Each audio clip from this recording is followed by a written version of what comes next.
Alan Pardew's wasted career stands as one of football management's cautionary tales. Once a promising manager with tactical know-how and clear ambition, his journey became defined by controversy, fan unrest, and disappointment. How did a manager who led teams to promotions and cup finals end up despised at so many clubs? What went wrong for Alan Pardew after such a promising start? The answer lies in a pattern of short-term success followed by controversy and decline that would haunt his entire career. Pardew's managerial journey began at Reading in 1999, where he quickly demonstrated his ability to build successful teams. In his early years at the helm, Pardew guided Reading to the Division 2 playoff final in the 2001 season, narrowly missing promotion. The following season, 2001-2, saw Pardew achieve automatic promotion to Division 1 with the club. Reading continued to impress under Pardew's guidance, finishing the 2002-3 season in 4th place in Division 1, ultimately losing to Wolves in the playoff semi-final. However, his tenure at Reading concluded in controversial circumstances in September 2003. West Ham United approached Reading for permission to speak with Pardew. Reading's chairman John Medeski initially refused this request, leading Pardew to resign from his position. This sparked a legal battle, with Medeski attempting to prevent Pardew's move. Eventually, an out-of-court settlement was reached between the two clubs, with West Ham paying Reading £380,000 in compensation. Pardew later reflected that the financial aspect of the move to West Ham was a significant factor in his decision, as the London club offered a considerably higher salary than Reading.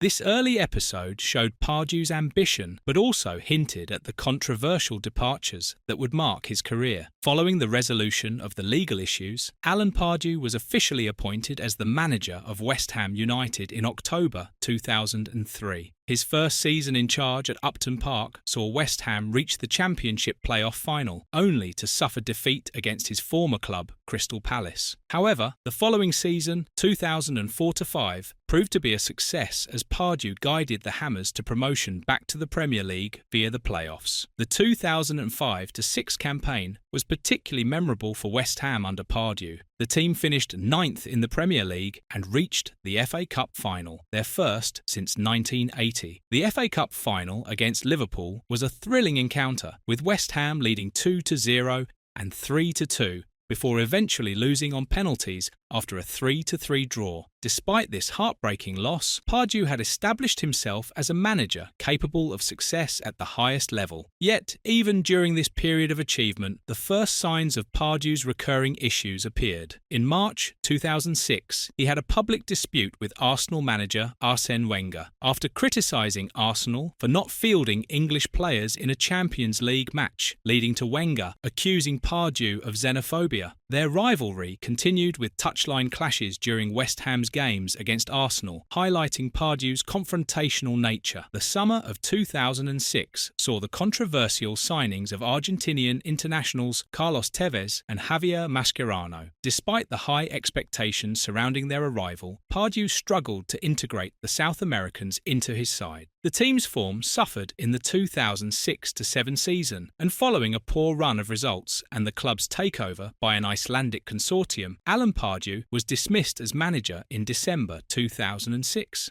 In December 2006, Alan Pardew took on the challenge of managing Charlton Athletic, who were languishing in 19th place in the Premier League. Despite an initial improvement in the team's form, Pardew was ultimately unable to prevent Charlton's relegation from the top flight at the end of the 2006-7 season. The following season saw Charlton competing in the Championship, but the club failed to mount a significant promotion challenge. Fan frustration increased, with supporters calling for Pardew's dismissal. Pardew eventually parted company with the club by mutual consent in November 2008, with Charlton sitting near the relegation zone in the Championship. In July 2009, Pardew was appointed as the manager of Southampton following the club's takeover. Southampton began the 2009-10 season facing a significant 10-point deduction due to financial irregularities. Despite this setback, Pardew achieved notable success, leading the Saints to victory in the 2010 Football League Trophy final and guiding them to within touching distance of a playoff place in League One. However, his time at St Mary's was cut short when he was unexpectedly dismissed in August 2010. Reports at the time suggested that low staff morale and conflicts with club chairman Nicola Cortese were contributing factors to his departure. Still, Pardew did oversee the signings of players who would later become key figures for Southampton's ascent back to the Premier League, including Ricky Lambert and Jose Fonte. The next chapter in Alan Pardew's managerial career took him to Tyneside, where he was appointed as the manager of Newcastle United in December 2010. His arrival was met with considerable controversy as he replaced the popular Chris Hughton. Many Newcastle supporters were sceptical of the appointment, and protests were held to voice their disapproval, with fans displaying Pardew out banners before he had even managed a single game. Despite the initial negativity, Pardew oversaw a remarkable 2011-12 season. Against all expectations, he guided Newcastle to a fifth-place finish in the Premier League, securing European football for the club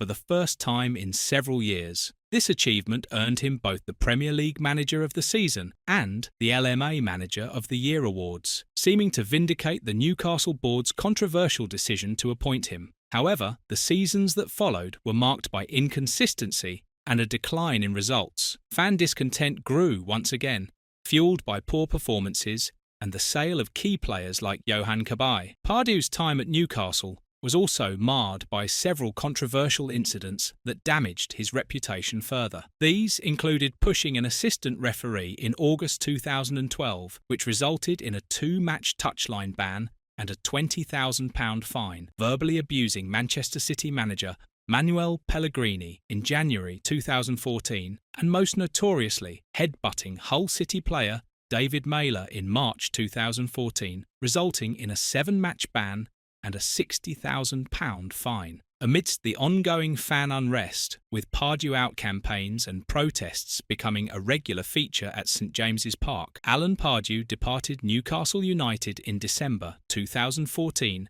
to take over at Crystal Palace. His 4 years at Newcastle perfectly encapsulated his career pattern: initial success followed by controversy, discipline issues, and a souring relationship with fans. In January 2015, Alan Pardew returned to Crystal Palace, the club where he had enjoyed a successful playing career. His return brought an immediate positive impact, as he guided the Eagles to a 10th place finish in the 2014-15 season, their highest ever in the Premier League. The following season saw Crystal Palace reach the FA Cup final, where they were narrowly defeated by Manchester United in extra time. However, their league form in the second half of the 2015-16 season and into the 2016-17 season was poor. Pardew was eventually sacked in December 2016, with Crystal Palace struggling near the bottom of the Premier League table.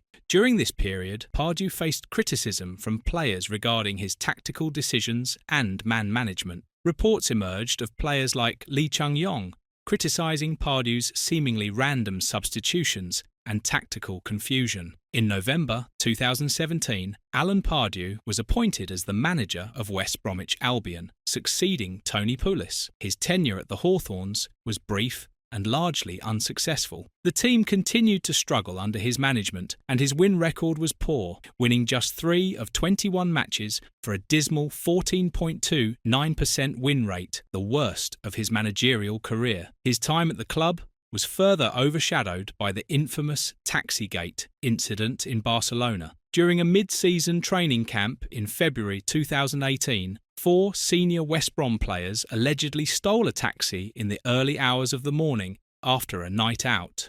This embarrassing incident undermined Pardew's authority. Pardew also faced criticism from players regarding his tactical decisions, with Chris Brunt notably questioning his approach in a heated dressing room confrontation. His tenure concluded in April 2018 by mutual consent, with West Brom firmly rooted at the bottom of the league and facing almost certain relegation. Following his departure from West Brom, Pardew had brief, unremarkable spells managing ADO Den Haag in the Netherlands, CSKA Sofia in Bulgaria, and Aris Thessaloniki in Greece, suggesting his reputation in English football had been damaged beyond repair. Throughout his managerial career, Alan Pardew has often elicited strong reactions from fans and the media. Reading supporters generally held a negative view of his departure to West Ham. At West Ham, fan sentiment towards Pardew was mixed, with periods of strong support, particularly after promotion and the FA Cup final appearance, but also growing discontent during spells of poor form. The reaction from Newcastle United fans was particularly negative, with widespread discontent and organised protests against his management, despite a successful 2011-12 season. Crystal Palace supporters displayed mixed sentiments, with initial enthusiasm upon his return, but growing frustration during periods of poor league form. The reaction from West Bromwich Albion fans was overwhelmingly negative during his unsuccessful spell with the club. Media portrayals of Pardew have often focused on his controversial moments and a perceived sense of arrogance. His infamous touchline dance during the 2016 FA Cup final, when Palace briefly led Manchester United, became symbolic of what critics saw as his premature celebrations and overconfidence. Meanwhile, his post-match interviews frequently displayed a defensive attitude, with Pardew often blaming external factors for defeats rather than accepting responsibility. Alan Pardew's managerial career has been a captivating and often turbulent journey. He demonstrated the ability to achieve significant success, leading teams to promotion, major cup finals, and European qualification. However, his career has also been marked by periods of struggle, including relegations, poor results, and a recurring pattern of controversies and disciplinary issues. Pardew's strengths appear to lie in his ability to make an initial positive impact at clubs and to motivate teams to achieve short-term success. However, maintaining consistent performance and navigating the complexities of long-term club building have often proved challenging for him.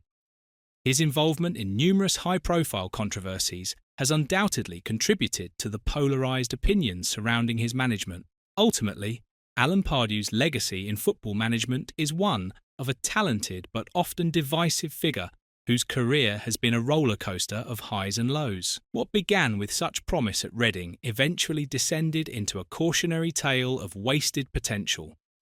His story stands as a reminder that success in football management requires more than just tactical knowledge or motivational skills. It demands consistency, humility, and the ability to adapt and grow. What do you think of Alan Pardew's career? Was he misunderstood and unfairly criticised, or did his controversies and failures justify his reputation? Let us know in the comments. And don't forget to like and subscribe for more football content.